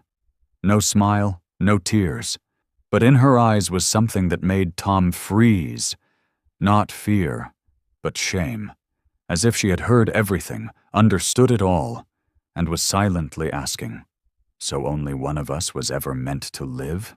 Tom walked to her and knelt. "Lily," he said gently, placing a hand on her shoulder, "no matter what happens, you and Emma, both of you, matter. And I won't let anyone decide your worth but you." Lily lowered her gaze. A single tear rolled down her cheek. Then, unexpectedly, she stepped over to Ranger, took the blood-stained handkerchief she'd used to bandage him, dipped it in water, and began to gently clean his forehead, as if to promise that everything from now on would be carried forward by her hands. Matt and Kate watched silently from a distance. No one interrupted. Inside the weathered walls of the station, the dim firelight danced on old paint, but this was no longer just a shelter. It had become a war room, quiet and makeshift, built on the loyalty of a dog, the voice of a silent child, and the fragile hope of adults trying to relearn how to believe in what's right. In the soft light, Ranger's eyes began to open. His body was still weak, but his breathing was strong. A slight lift of the head, a twitch in his shoulder, enough to show his will returning. Jessica had placed her hope in him as a piece of herself. Lily had given him her trust with the smallest but most honest of gestures, and somewhere out there, Emma was still waiting, unaware that her name had just been spoken through the hearts of all three. Dawn was breaking.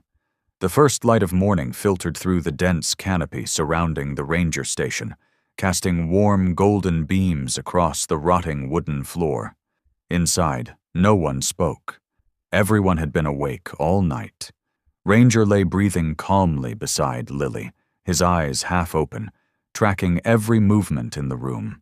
Lily sat curled by the small table, slowly sketching on a piece of paper, an act quiet but saturated with everything words couldn't say.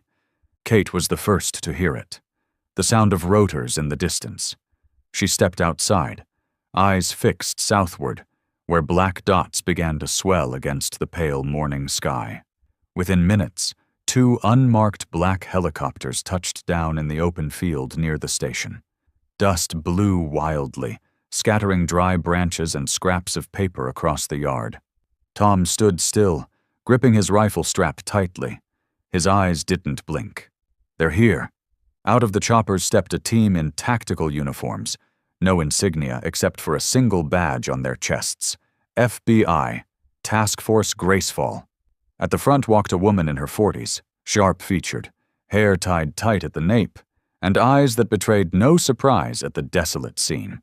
She was Special Agent Miranda Rhodes. "Tom Walker?" she called out as she approached. "That's me. You initiated the Zulu 9 emergency code. We received encrypted data from a USB device. We need to verify the source immediately." Tom nodded. "The data came from this dog," he said, pointing at Ranger. Rhodes glanced at Ranger, now standing beside Lily, eyes alert, ears slightly tilted toward her. No bark, no aggressive move, but his gaze made her pause for a few seconds. "This dog was part of the mission?" she asked, her voice betraying its first flicker of doubt. "Not just part," Tom said. "He's the last operative carrying out Jessica Miller's orders. Deep cover agent embedded in the Light of Grace cult." Rhodes gestured to her tech team. They opened a secure laptop and inserted the USB. The screen lit up. Within moments, the room filled with the rapid tapping of keys and tight-held breaths. The footage appeared, grainy but unmistakable. A small chapel, flickering candlelight, Latin chants echoing, and children kneeling, heads bowed as if under a trance. Then a second file, medical records. One line stood out on the screen. Miller, Lily, female, age 5. Rhodes exhaled slowly. "This file matches the list of missing children from 3 years ago." Tom looked at Lily, who was holding another piece of paper. She laid it on the table and began to draw with a pencil. It didn't take long, about 3 minutes. Then she handed Rhodes a page showing a spiral staircase descending to a large stone door, carved with a triangle and a single eye, an exact match to the symbol on Ranger's collar. "She drew this from memory?" Rhodes asked. "She doesn't speak," Kate replied, "but she draws with perfect detail. Everything she can't say, she puts here." Matt stepped closer, eyeing the sketch. He pointed to a scratched corner of the stairwell. "This looks like it was once pried open and patched over.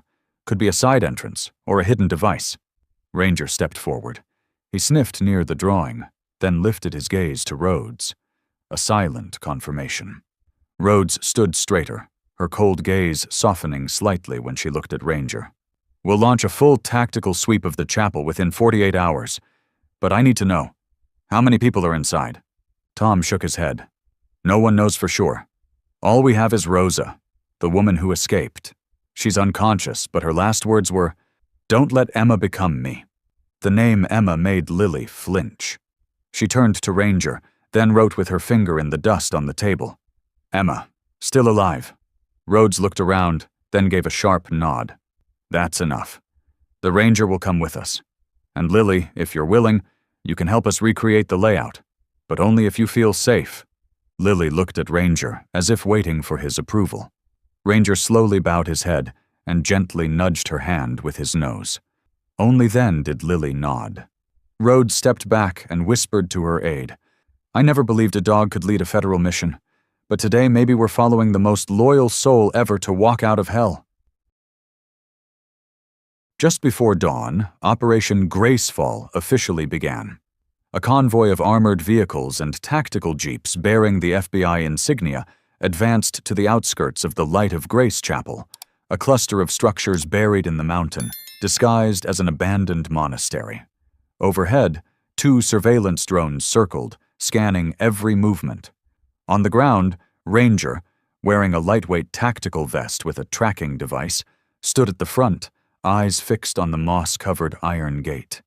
Lily hugged Ranger's neck one last time, whispering something inaudible. But no one needed words to understand. This was no longer a mission. It was a journey home to find her mother. Tom placed a hand on Lily's shoulder. "You wait here.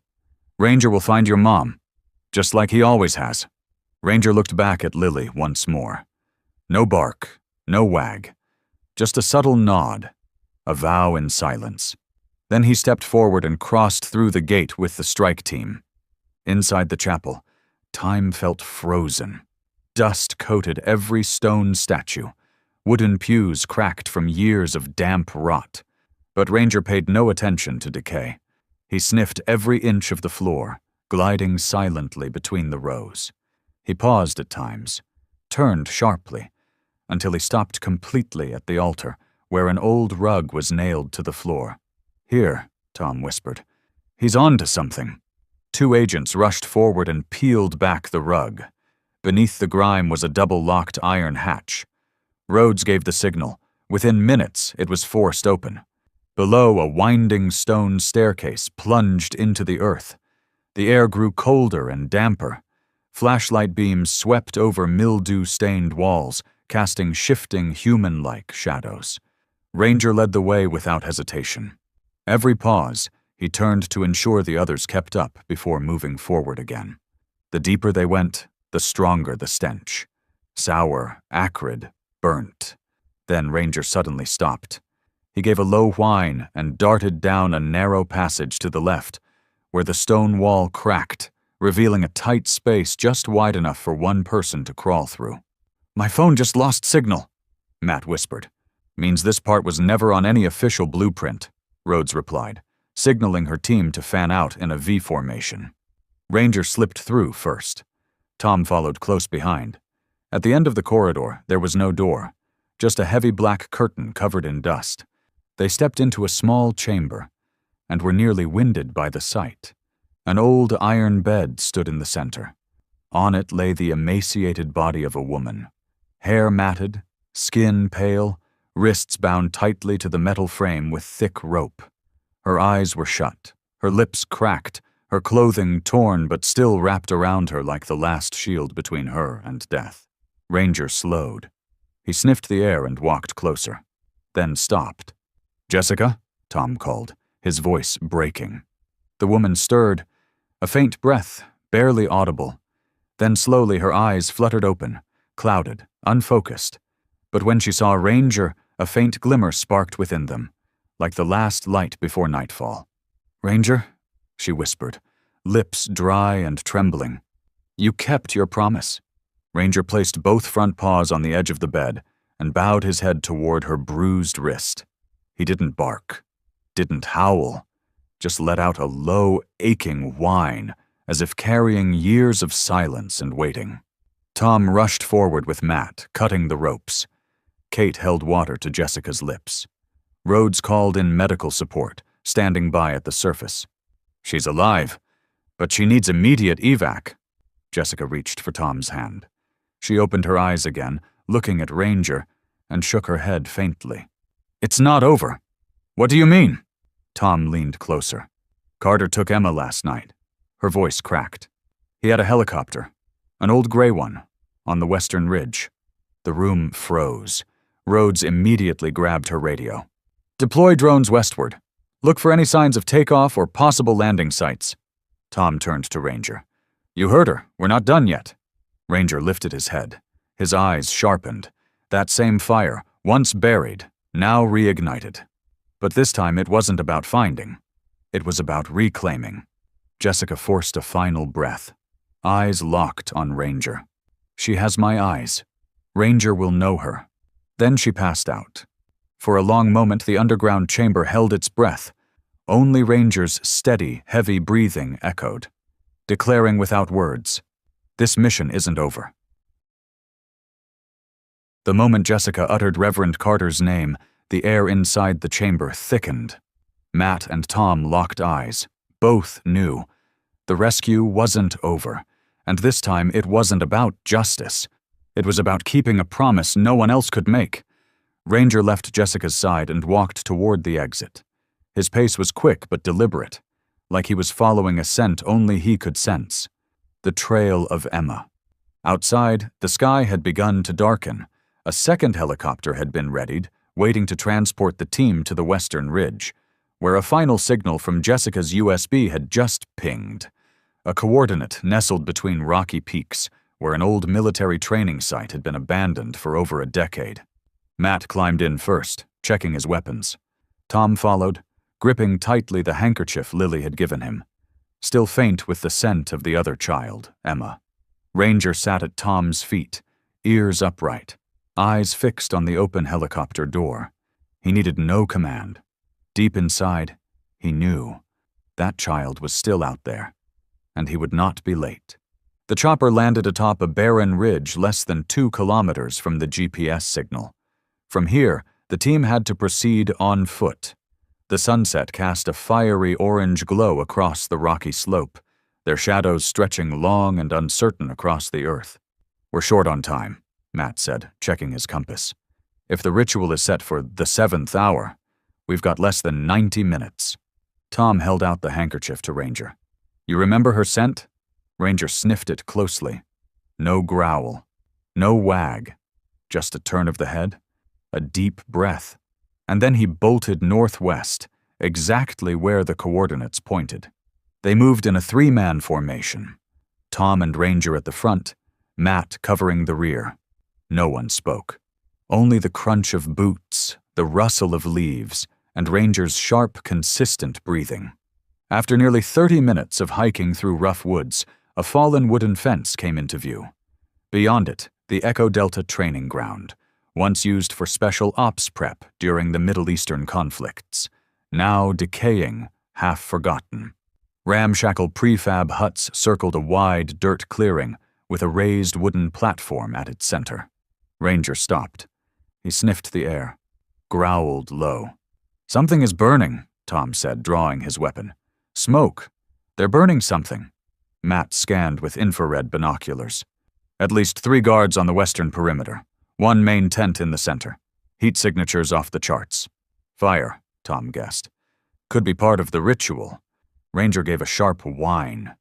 He began creeping eastward, hugging a narrow slope that led to a gap in the perimeter fence.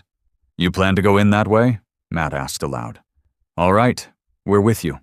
They crouched low, slipping through the underbrush, tracking Ranger's steps.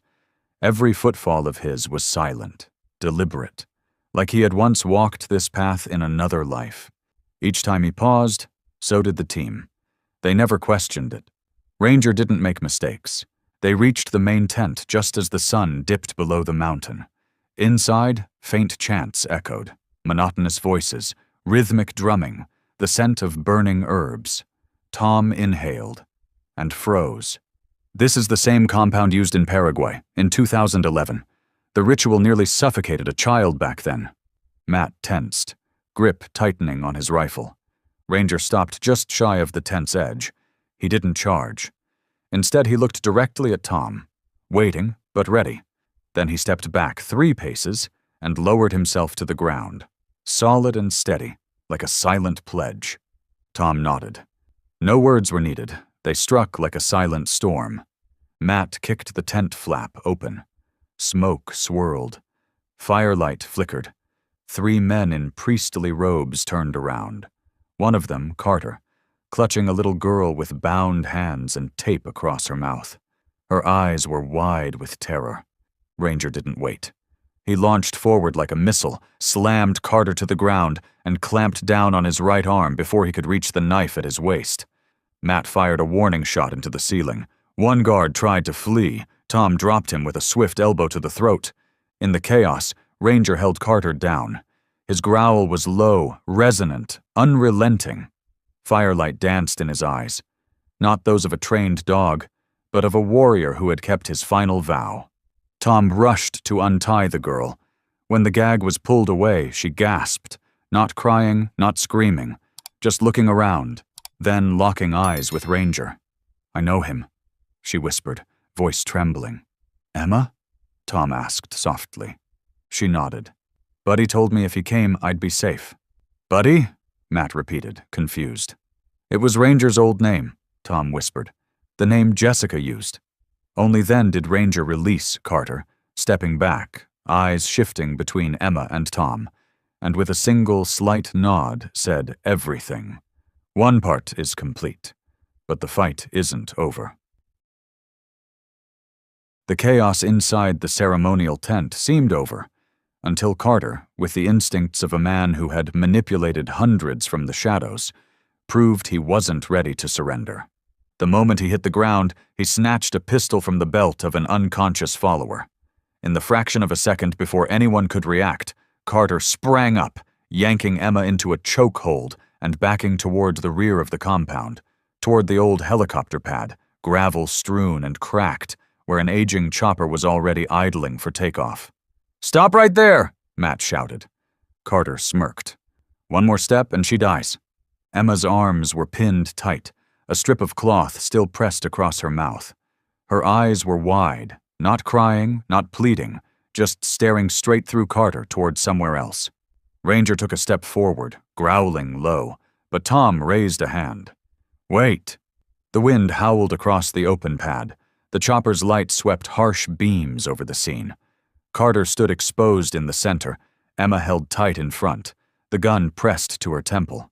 Ranger followed from a distance, gaze locked on his target. "They don't understand, Ranger," Tom whispered.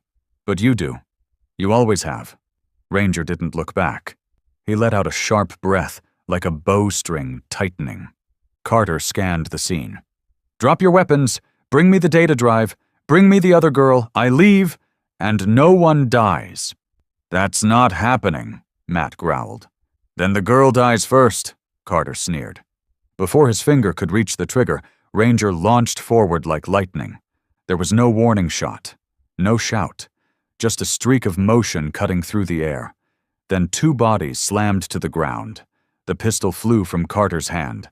Emma tumbled from his grip, falling hard onto the gravel. Ranger landed on Carter's gun arm, his full weight driving the man into the dirt. The growl rising from Ranger's throat was low, primal, burning with fire. Carter thrashed, but he was pinned. Matt rushed in, locking Carter's arms and slamming a knee into his back. "Go to hell!" he hissed. Tom sprinted to Emma, gathering her into his arms. She trembled violently, then caught sight of his face, of Ranger nearby, blood staining his shoulder, and finally let out a wail, her first cry of fear. "Lily, Mama!" Tom held her close, whispering over and over like a lullaby. "They're waiting for you." "Both of them are waiting." Ranger stepped up beside them, despite the blood oozing from his left shoulder. He didn't whimper, just lowered his head and gently pressed his forehead against Emma's shoulder, a quiet contact that made her shaking stop. Another helicopter approached from afar, lights sweeping the helipad. Federal agents stormed in, cuffing Carter and dragging him away like the disgraced villain of a failed execution. Once claiming to bring light, now swallowed by the darkness he created. On the flight back, Tom sat beside Emma, while Ranger stretched out along the aisle floor. His chest rose and fell with the cold night wind rushing through the cabin. Matt knelt beside him, inspecting the wound. "I can't believe you kept fighting like this," he murmured. Tom shook his head. He didn't fight from instinct. He fought from loyalty. Emma tugged at Tom's sleeve. "Will Buddy stay with me?" Tom smiled, eyes wet. "No, he'll come home with you." She nodded. "Because Lily won't sleep without Buddy." And far beyond the trees, the lights of a medical camp were waiting, where Jessica, Lily, and Ranger would meet again. No more screams, no more gunfire. Only life, fragile but enduring, preserved by the courage of hearts that knew how to love. The helicopter touched down at the field hospital just as the first rays of dawn broke through the sky. The soft light stroked the tension in the air like fingers through tangled hair, and in that glow, tired faces, pale from pain, loss, and fear, began to reclaim the outlines of humanity.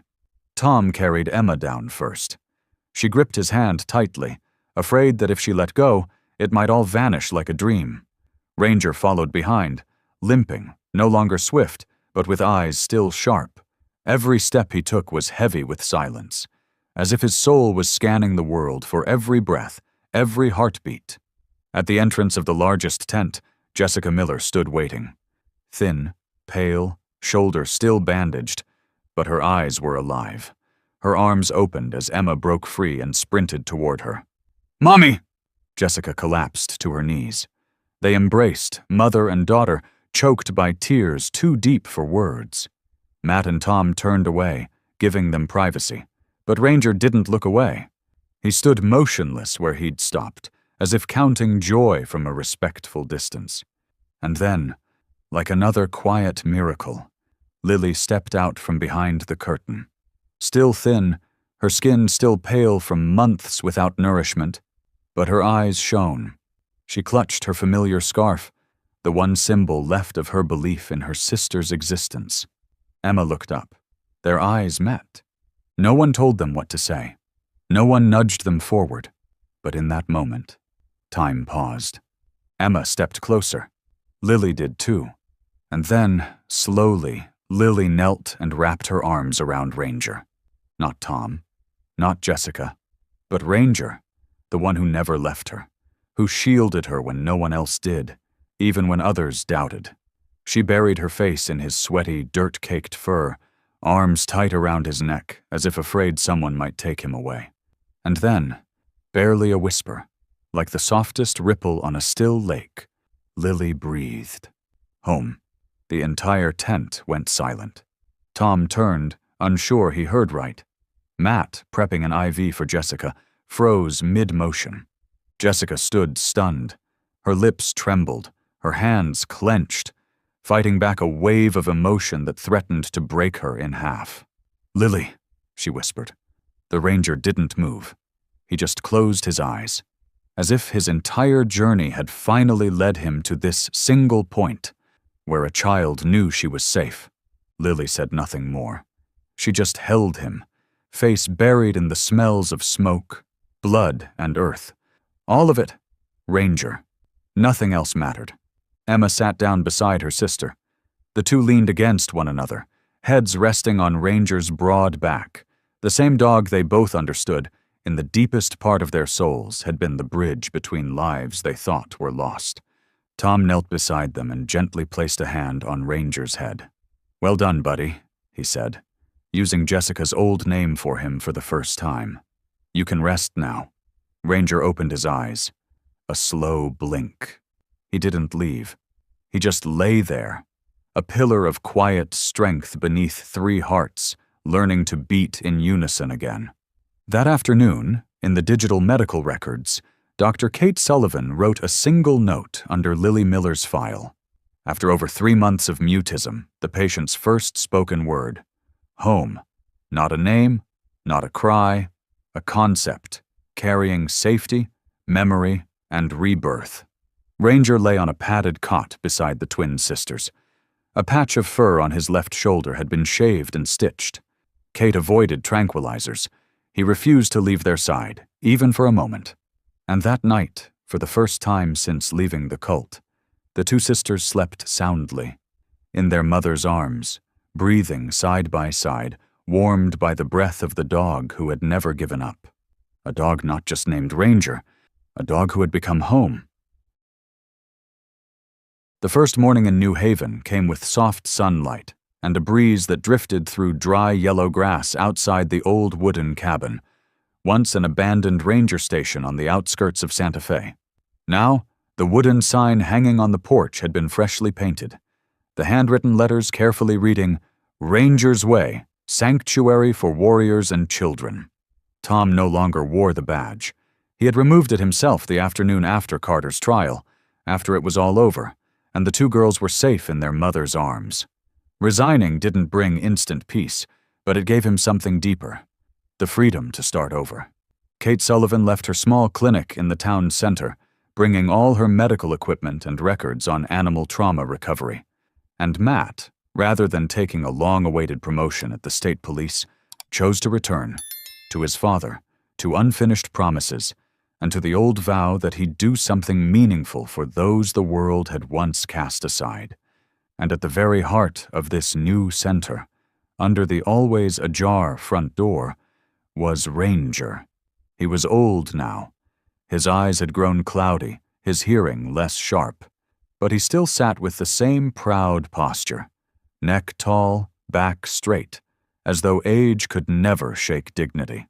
On his head, a beige handkerchief, faded with time, stitched with red thread by Lily years ago, was tied neatly under his chin, a humble but sacred adornment. No one touched the cloth. No one asked why Ranger wore it every day. They just knew.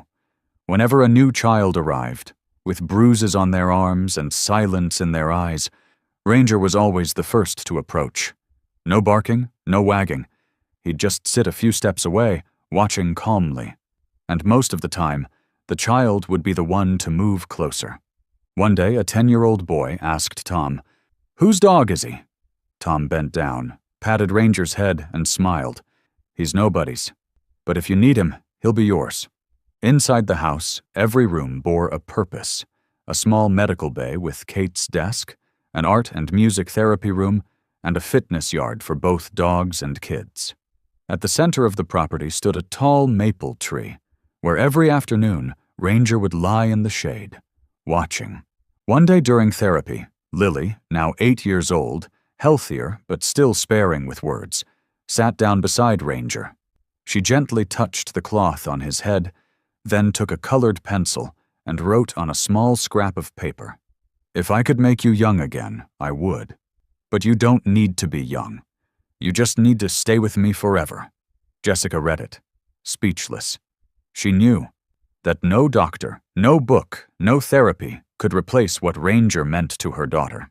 That spring evening, Ranger lay by the wooden porch, ears drooping, eyes half closed. Matt swept the yard. Tom watered the flowers. Kate wrapped bandages around a puppy just rescued from a highway. Everyone was there, doing small things in a space where every breath was finally safe. Lily and Emma sat reading under a blanket in the yard. Emma leaned over and whispered, "Is he sleeping?" Lily shook her head. "No, he's guarding our dreams." Tom overheard. He paused, looked toward Ranger, and gave a quiet nod. He knew. That time was running short. However much was left, as long as the dreams stayed safe, Ranger's legacy would continue. That weekend, a small statue was placed at the base of the maple tree. A German shepherd, head slightly tilted, eyes fixed toward the front gate. The stone base read, "Not every warrior walks on 2 legs. Some carry home on their back." And that morning, like every other, Ranger woke up, slowly walked to the statue, and sat in front of it. Only this time, when the sun reached its peak, he didn't get back up. Lily was the first to run to him. She didn't cry. She didn't scream. She just sat beside him, touched the cloth, and whispered, "You brought me home. Now I'll hold this place for you." Tom stepped out. He said nothing. Kate placed a hand on his shoulder. Matt lowered his head. A single maple leaf drifted down and landed right where Ranger lay. And from that place, something began. Not just a rescue center, but a path for those, both dogs and people, who had once lost everything, to learn how to keep walking again. Ranger's Way. Mornings at Ranger's Way always began gently. Sunlight filtered through the trees and fell upon the little statue beneath the old maple. A stone shepherd watching the grounds with a gaze that still felt alive. Ranger had passed, but his presence never faded. At the front window, Lily was teaching Emma how to write the first letters of the name they had once learned together. Jessica sat nearby, brushing the fur of a newly rescued dog, still trembling, ears folded, eyes trying to hide from the world. She worked with the same hands that had once been bound, once bled, but now knew how to heal. Tom sat on the porch, one hand resting on an old framed photo. Ranger on his first day with him, covered in dust, eyes alert, and wearing that same handkerchief Lily had tied with 2 uneven knots. Tom's voice broke the morning silence, deep, worn, full of memory. When I look back on that journey, I used to think we saved a child, a small girl with no name, no voice, just bruises on her arms and eyes that had seen too much of the world's cruelty. But then I realized, we didn't save her. Ranger saved all of us.